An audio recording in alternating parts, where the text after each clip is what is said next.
İnsan yanaşmasını düzəltmədən aramlığa çata bilməz, keyfiyyətli həyat yaşaya bilməz.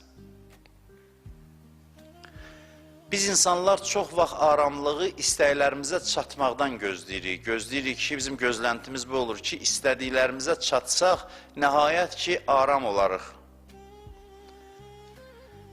İnsan bir şeyə çatır, arzuluyur, ona çatır, gözləyir ki, onu aram eləyəcək, görür ki, yanğısı daha da çoxalır. Başqa bir şeyə çatır, gözləyir ki, aram eləyəcək, aram eləyə bilmir. Düşünürük ki, aram olarıq, rahat olarıq, amma əksinə, ümumiyyətlə biz aramlığın ünvanını düz tapmamışıq. İstəklərimizin həyata keçməsi bizi aram eləməyəcək. Bunu əvvəlcədən bilmək lazımdır. İnsan aramlığının mənbəyi istəklərə çatmaq deyil. İnsan aramlığının mənbəyi ilk növbədə təfəkkürdür. İnsan düşünəndə, düşünüb tapanda aram olur. Təfəkkür insanı aram eləyir. İstəklərimizlə bizim aramızda olan fasiləni yaxınlaşdırmaqla aram olacağımızı düşünürük, bu yanlış düşüncədir. İnsanın aramlığı təfəkküründədir, düşüncəsindədir. Və buradan keçid alırıq bu mövzuya ki, həyat haqqında nə düşünürsən? Həyat haqqında düşüncən nədir? Sənin aramlığının qaynağı həyat haqqında düşüncələrindir. Niyə mən buradayam? Hara gedəcəm? Niyə çətinliklər çəkirəm? Əgər niyəsini tapsa, çətinlik adamı narahat eləmir. Mübarizə adamı narahat eləmir. İnsan niyə çətinlikdən narahat olur, problemdən narahat olur? Çünki niyəsini bilmir, səbəb tapa bilmir çətinliklərinə. Səbəb tapa bilmir, yozum tapa bilmir. Elə bir həyat fəlsəfəsinə sahib deyil ki, bu çətinliklərin izahını versin, açıqlama versin, fəlsəfə təqdim eləsin. Onda insan narahat olur. Əslində narahat olduğu çətinliyin özü deyil, çətinliyə yozum tapmamasıdır, izah tapmamasıdır, dəlil tapmamasıdır. İnsan ona görə sıxılır ki, nə üçün çətinliyə düşüb onun səbəbini bilmir. Bilmir niyə gəlib, hara gedəcək, başının üstündə kim var? İnsan narahat olur, vəhşət onu bürüyür. Biz ona görə həyatın tərifi haqqında danışırıq. Biz ona görə həyatı tərif eləməyə çalışırıq ki, həyat nədir? Və bunu da biz şəhidlərimizin şəhadətinin işığında eləmək istəyirik. Bu da təsadüfi deyil. Mən keçən dəfələrdə demişəm, şəhidlərlə bağlı söhbət eləyəndə mövzu ölüm yox, ilk növbədə həyat olmalıdır. Şəhidlik həyatla əlaqəlidir. Şəhidlik həyat bəxş etmək üçündür və həyatın daha keyfiyyətli davamıdır. Şəhidliyi ölüm müstəvisində şərh etməməliyik. Ona görə də duada deyir, Allahümmə ec'al məhyaya, məhya Muhammedin və Ali Muhammed, ilahi həyatımı Peyğəmbər və əhl-i beytinin həyatı kimi qərar ver. Dinin məqsədi də budur ki, həyatı səhmana salsın. Biz bundan başlamalıyıq, hər bir şey, dini bəhsləri. İnsanın imanlı olması, təqvalı olması həyatdan qopuq bir anlayış deyil. Həyatla əlaqəsiz bir anlayış deyil. İnsanın imanlı və təqvalı olmasının ilk təzahürü nədir? Onun həyatının keyfiyyəti artır. Bundan bilinir ki, bu təqvalı adamdır. Təqva həyatın keyfiyyətini dəyişir. İman həyatın keyfiyyətini dəyişir. Bu mənim öz sözüm deyil. Bunu Quran buyurur. فَلَنُحِيَنَّهُ حَيَاتًا طَيِّبًا. Biz onu pak bir həyatla dirildirik. Nuhiyənəhu, ona yeni bir həyat bəxş edirik. Bu mömin insanlar haqqındadır. Möminliyin əlaməti nədir? Keyfiyyətli həyat. Mən bunu yorulmadan dəfələrlə demişəm, biz o qədər dini anlayışları həyatdan qoparıb belə deyək, mücərrəd müstəviyə aparmışıq, mücərrəd anlayışlar səviyyəsinə qaldırmışıq ki, bilinmir imanlı kimdir, imansız kimdir. İman iddiasını hər kəs eləyə bilir. Çünki imanın praktiki təzahüründən az danışmışıq. İmanı yerdən qopardıb göyə aparmışıq ancaq və bilinmir o zaman. Məsələn, bir adam tənbəldir, deyir, imanlıdır, amma tənbəldir. Səliqəsizdir, deyir, imanlıdır, amma səliqəsizdir. Qeyri-dəqiq adamdır, deyir, imanlıdır, amma qeyri-dəqiqdir. Bunları yapışdıra bilirik. Bu imanla uzlaşan anlayışlar deyil. İman həyatla tətbiq olunarsa, əgər mümkün deyil insan nizamsız ola, təqvalı ola, imanlı ola. Bu hamısı iman nöqsanlarıdır. Tənbəllik, pintilik, qeyri xüsusiyyətlər ki, birbaşa dünya həyatı ilə bağlıdır. Bunlar iman nöqsanlarıdır. Çünki iman ilk növbədə insanın həyatını səhmana salır. İmanın ilk praktiki təzahürü bundan ibarətdir. Şəhidlər də mən neçə dəfə bunu dedim ki, bunun üçün canlarından keçdi. Şəhidlər həyata o qədər qiymət verdilər ki, həyatın zalimların əlində olmasına razı olmadılar, təcavüzkarların əlində olmasına razı olmadılar. Şəhidlər həyatı xilas elədilər. Çünki həyat şəhid üçün dəyərlidir. Həyatın qədrini bilməyən adam şəhadətin qədrini bilməz. Şəhadət heç anlamır nədir ümumiyyətlə. Şəhidlər keyfiyyətli həyat bəxş etmək üçün xalqa, bəlkə də onu fəlsəfi baxımdan əsaslandıra bilməsin. Çıxsın mənim kimi o şəhid dirliyində danışsın bunları, vacib deyil. Tərz təfəkkürü budur. Deyir, xalqım üçün yəni nə? Yəni ki, mən şəhid olum, gələcək nəsillər keyfiyyətli yaşasın, təcavüz altında yaşamasın. Həyatını dəyişmək üçün xalqının, həyatına keyfiyyət bəxş eləmək üçün şəhadətə çatır. Həyatı dəyişmək üçün ilk növbədə bir yerdə təfəkkür etmək lazımdır, düşünmək. Düz baxış lazımdır. Baxış düz olmayandan sonra əməl nə qədər eləyirsən, vurnuxursan, insanı bir yerə çatdıra bilmir. Bu mövzuda biz hansı yolla getdik? Məni dinləyənlərin yadındadır. Sən insan. Belə başladıq. Dedi ki, sən insan, növbə-növ istəklərlə, dərin potensialla, əzəmətli, uca bir varlıq, necə yaşamaq istəyirsən? Xahiş edirəm, bu suala Quran ayəsi ilə cavab vermə. Hədislərlə cavab vermə. Sənə öyrədilənlərlə cavab vermə. Mənə istəyi aç qoy ortaya. Mənə deyiblər, təlqin eləyiblər, bu şəkildə yox. İstəyi aç ortaya qoy. İnsan olaraq, ay insan, sən necə yaşamaq istəyirsən? İçdən çıxart cavabı, içdən.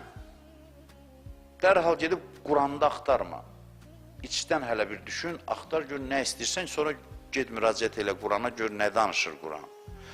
Onda daha yaxşı olacaq.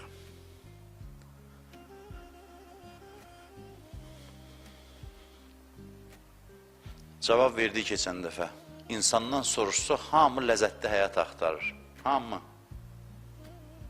Keyfiyyətli həyat axtarır. Zövqlü həyat axtarır. Davalar bunun üstündədir, qırğınlar bunun üstündədir. Hamı bunu axtarır.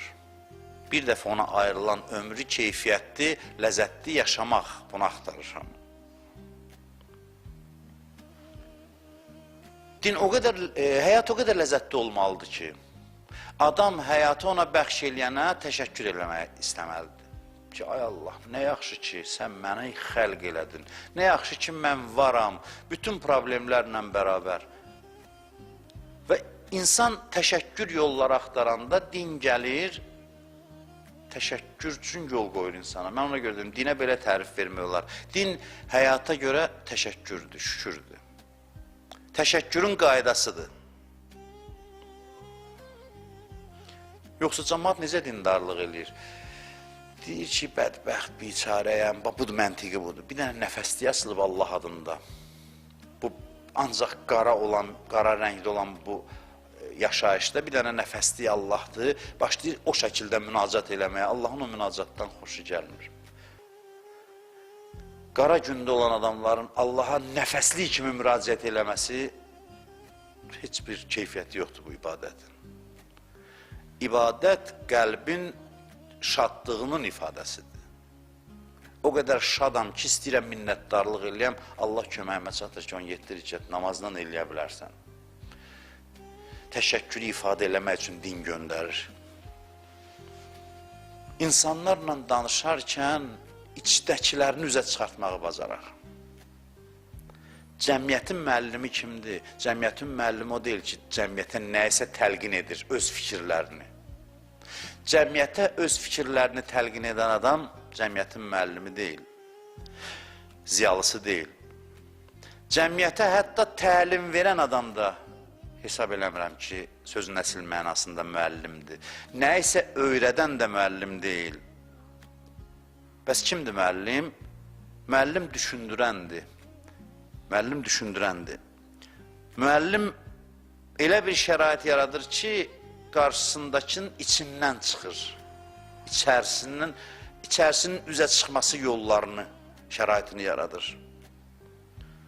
Dərsdən çətin budur. Dərsə nə var ki, gələk oturaq məsələn dərs sinifində deyək ki, həyat budur, yazın. Əzbərliyin. Bizim din təbliğimiz əsasən buna təlim verməyə, öz fikirlərimizi ötürməyə əsaslanır. Amma bu deyil. Din müəllimi, ümumiyyətlə ziyalı cəmiyyətə müəllimlik iddiasında olan adam içi hərəkətə gətirməlidir ki, insanların içindən tapılsın suallar. Düşünüb özü çıxarda bilsin. Elə bir insan formalaşdırasan ki, özü içdən suallarının cavabını tapa bilsin.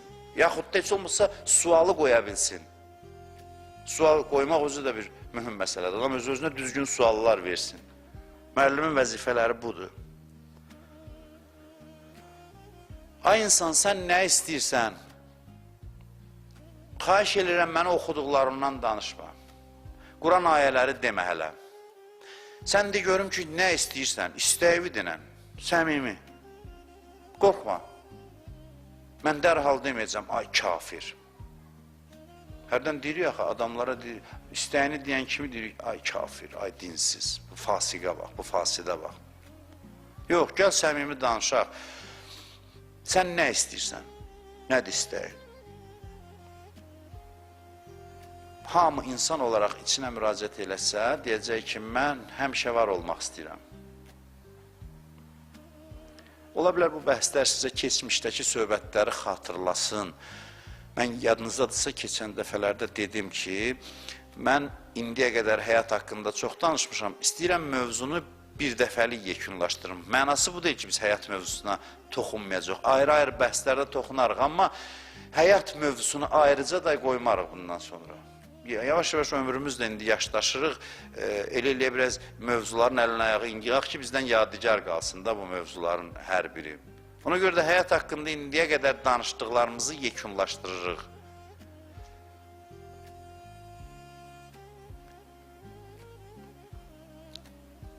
Sən nə istəyirsən insan? Necə yaşamaq istəyirsən? Cavab verir ki, insan öz içinə baxsa. Cavab verir ki, mən hələ necə yaşamağı qoyaq, mən həmişə yaşamaq istəyirəm. Mən həmişə var olmaq istəyirəm. Bizim ən fundamental istəklərimizdən biri həmişə var olmaq istəyidir. İnsanın ən böyük dərdi ölümdür. Bizim nə qədər problemimiz olsa, Əzrail başımızın üstünə gələndə problemlər hamısı heç olur gözümüzdə. Əsas problem gəlir ki, ölüm. Bəs cəmaatın bəzisi intihar edir, o ayrı mövzudur, vaxt yoxdur ona toxunmaq. Onun da izahı var. İntihar onun üçün özü də bir əbədiyyət üçün bir qapı sayır özünə bunu. Heç ahirətə inansa da inanmasa da şuuraltı olaraq. Nədənsə qurtulub daha yaxşısını, bir səbəbi budur, daha yaxşısına qovuşmaqdır.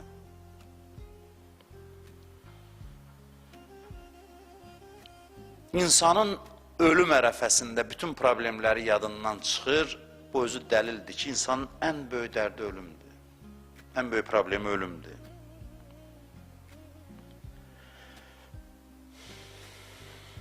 İnsanın əsas məsələsi əbədi olmaqdır, həmişə var olmaqdır. Bax, mənim indi əsas məsələm bu deyil. Sənin əsas məsələndir, başın başqa şeylərə qarışıb, unutmusan ki, əsas məsələm budur. Sənin başın biraz qarışıb başqa şeylərə. Yadından çıxartmısan ki, əsas məsələm budur. Xırda məsələlər başlıq atır. Yoxsa sənin həmişə əsas məsələn əbədi var olmaqdır. Hər an əsas məsələn budur, hər an. Ona görə də Allah cənnətin qapısında sənə bunu deyir, fədxuluha xalidin, daxil olun həmişə qalmaq üçün. Bilirik əsas məsələn budur. Bilir əsas məsələn budur. Ona görə demir ki, cənnətdə daxil ol alma yeməyə, daxil ol dondurma yeməyə, süd bulağından içməyə, bunu demir. Deyir, bunlar var cənnətdə, amma qapısında bunu demir. Sən ki, cənnətə qədəm qoyacaqsan, səni xatircəm eləyir. Bilirək sənin dərdin ölümdür. Hərdən biz deyirik, sənə ölüm yoxdur.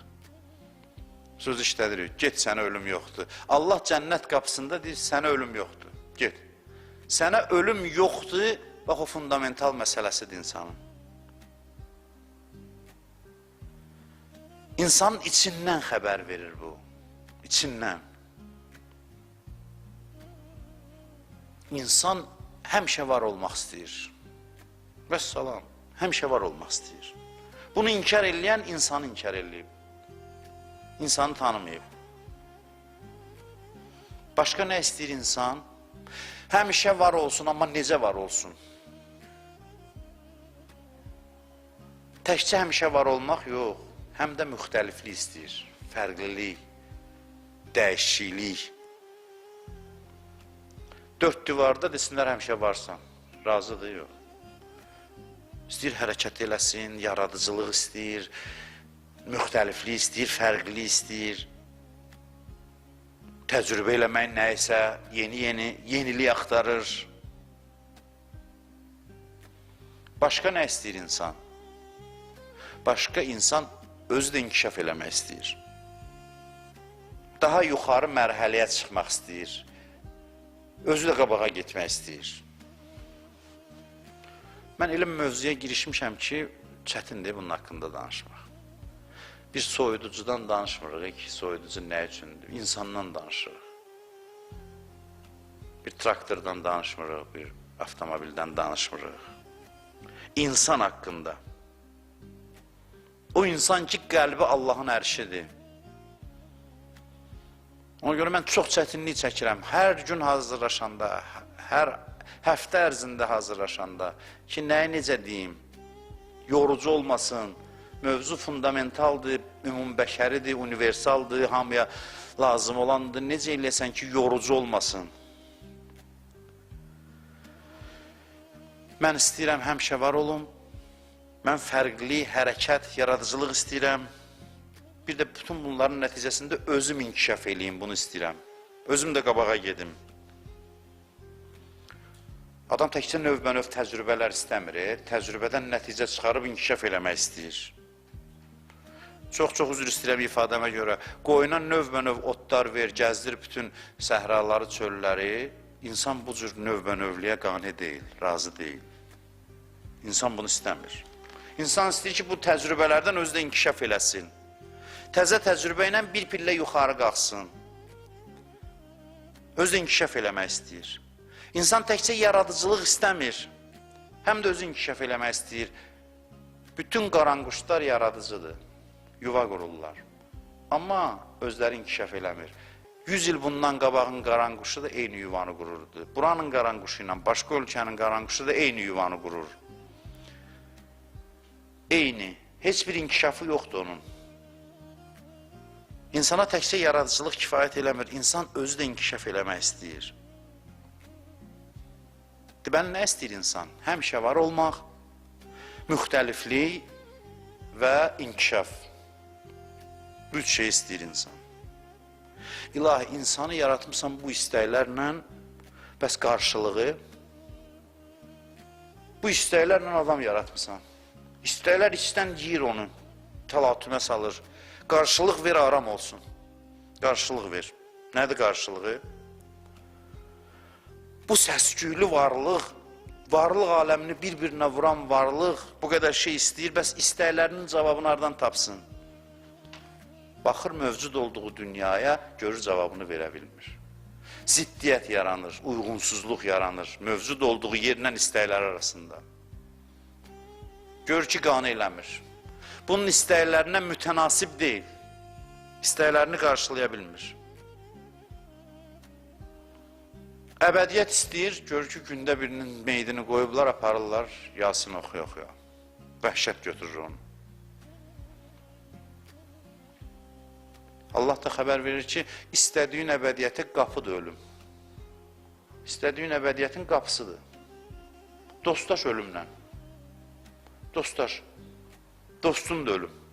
Arzuva çatdıran vasitədir. Həyatdan danışırıq da, gəlib qarışdıraq dünyanı axirətlə. Başqa cür olmur. İstəklərin cavabı dünyada deyilsə, dünyada qorxduğun bir şeylər var ki, həyatı zəhrimara çevirir. Onlara izah tapmaq lazım. Sən əbədiyyət istəyirsən, ölüm əbədiyyətin qənimidir sənin üçün. Sən ölümdən çəkinirsən. Ölümlə necə dostlaşa bilərsən? Gəlir başa salır ki, ölüm əbədiyyətin qapısıdır. İstəyimin cavabıdır. Dostlaş onunla. Ölüm bir dalandır. Darıskal dalandır, amma bir nəhayət bir yerə aparır. O dalandan keçib sonsuzluğa gedirsən. Arzuladığın sonsuzluğa.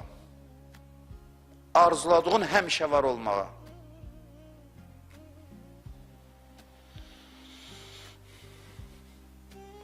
Bayaq dedi, insan müxtəliflik istəyir. Dünya bunun da cavabını verə bilmir. Birini verəndə birini əsirgəyir. İnsan çox şeyi birdən istəyir. Bu dünya belədir ki, birinə çatırsansa bir əlindən çıxır. Hamısını birdən verə bilmir. Bu müxtəlifliyi verə bilmir.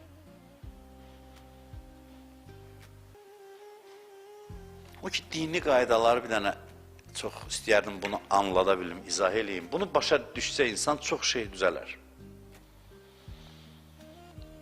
Bax, belə deyim, qoyun belə izah eləyim. İnsan çox şeylər istəyir. Mövcud olduğu dünyada istəklərinin hamısını verə bilmir. Mütləq seçim eləməlidir. Verə bilmir. Verə bilməyəndə din gəlir, qayda qoyur. Nə deyir? Deyir ki, getmə, yol bağlıdır. Bu da başlayır davaya. Niyə qoymursan? Demir, xəbər verir. Xəbər. Adam yol nişanı ilə dava eləyər. Yol nişanı deyir, yol bağlıdır. Narahatsan, niyə yol bağlıdır? O ilə dava elə. Allah deyir, onu deyir, bu dünya ilə pis ol. Dünya ilə, həyatla yox, dünya ilə. Bu sənə qarşılıq verə bilir. Ona görə gözündən bu düşsün. Nişanla niyə dava elirsən? Qayda ilə niyə dava elirsən? Allah ki, deyir, bunu eləmə. Yəni ki, yol bağlıdır, getmə. Eləmənin mənası budur. Mən istəyirəm 100 kilogram alma yiyim. 1 ton alma yemək istəyirəm. Deyir ki, yemə. Deyirsən, niyə qoymursan, nə mən yemək? Mədən götürməyəcək, yemə. Mədən götürməyəcək. Dini qaydaların mənası budur. Eləmənin mənası budur ki, götürməyəcək, eləmə, yoxdur, bağlıdır yol. Əlavə qayda deyilir, xəbərdir, məlumatdır. Əlavə sənin çiynivə yük qoymayıb. Deyib, bu yolla getmə, dalandır. Vəssalam. Yalan dalandır. İstəyirsən çatmaq, çatmayacaqsan. Çata bilsəydin, deyərdim, get. Pist ona görə pistir. Zatən pist ona görə ki, necə deyimi, mümkün olmayanı mümkünsüz eləmək istəyir. Çatmayacaqsan. Qeybət pistir, çatmayacaqsan. Eləmə, getmə, yol bağlıdır. Dini qaydalar belədir.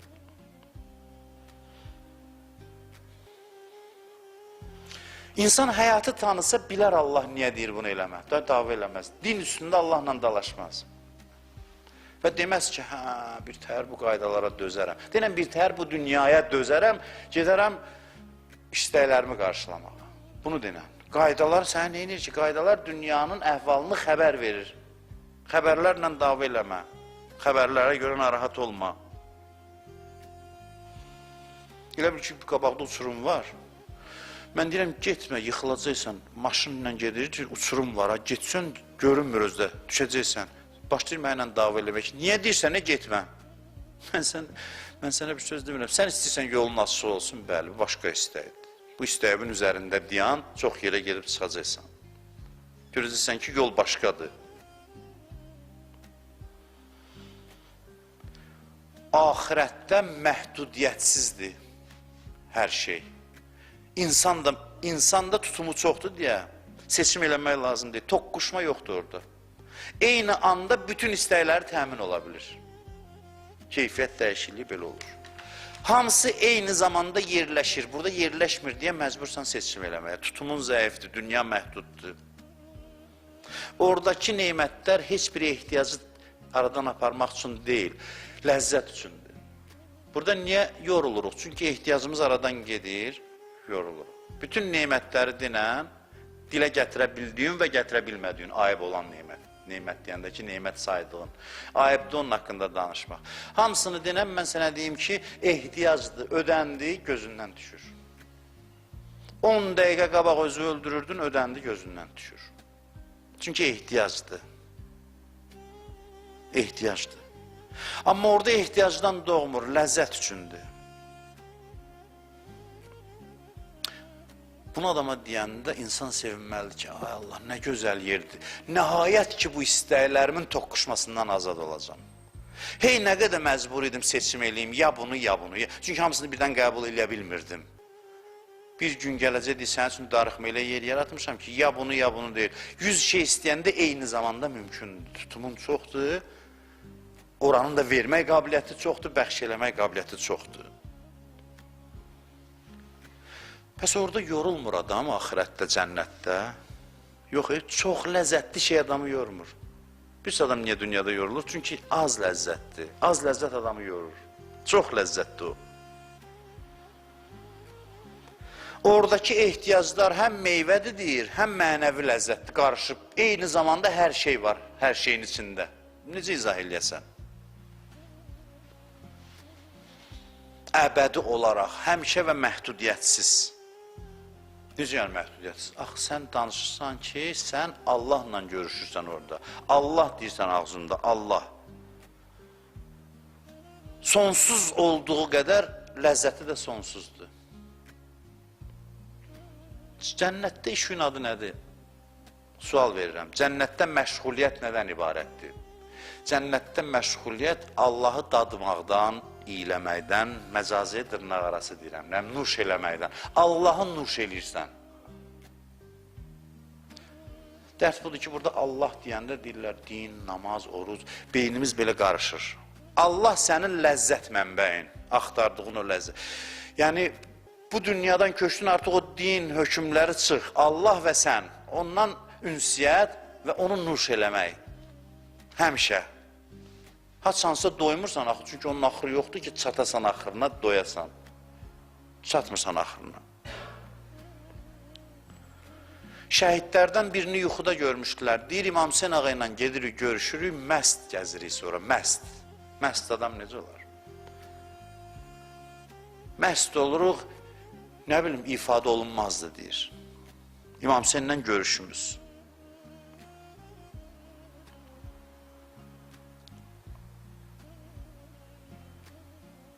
Allahlansansa hər şey yerindədir, rahatsan.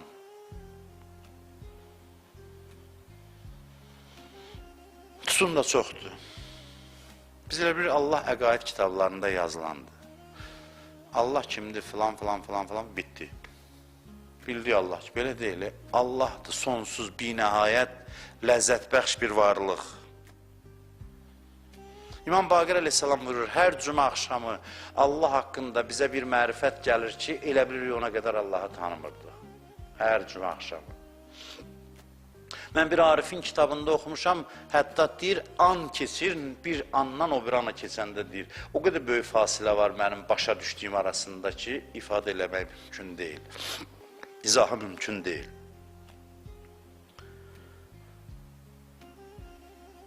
Dünyada da bu yol sonsuzdur Allaha tərəf gedən yol. Pillə, pillə, pillə, pillə, axıra qədər, hər saniyə qabağa gedə bilirsən. Bir dənə eybi dünyanın bu məsələdə nədir? Eybi budur ki, sən inkişaf edirsən, amma bir qabığın içindəsən, o qabıq qoymur, tam ləzzət alasan. Ala bilsən, ölərsən sən. Dünyada tutumun yoxdur, ölərsən, sözün əsl mənasında. O ləzzətlər dünyada sənə verilsə ibadətin ləzzəti tam həcmi ilə. Sənin ruhun tutumu yox deyəsən, ölərsən.